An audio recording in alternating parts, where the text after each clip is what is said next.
అంబేద్కర్ కోనసీమ జిల్లా ఏలూరులో జనసేన బీజేపీ నాయకుల నిరసనకు దిగారు. ఇటీవల ఏలూరులో బస్ ప్రమాదానికి గురైన బాధితులకు న్యాయం చేయాలని డిమాండ్ చేశారు.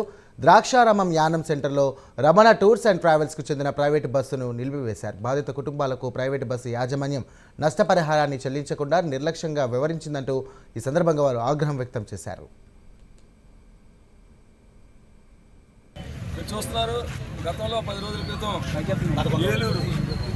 ఏలూరు పరిసర ప్రాంతాల్లో ఒక యాక్సిడెంట్ జరిగింది.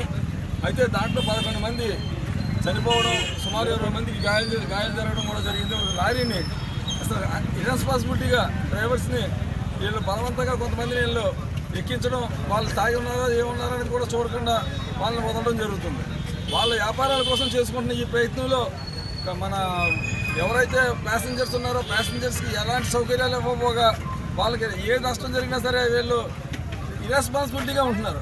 అంటే ఏ విధంగా అంటే డ్రైవరు యాక్సిడెంట్ జరిగినప్పుడు కనీసం వాళ్ళ కుటుంబం దగ్గరికి వెళ్ళి ఇలా జరిగిందని చెప్పేసి కానీ పరామర్శ కూడా దిక్కులేని పరిస్థితిలో మాకు ఇన్సూరెన్స్ ఉంది.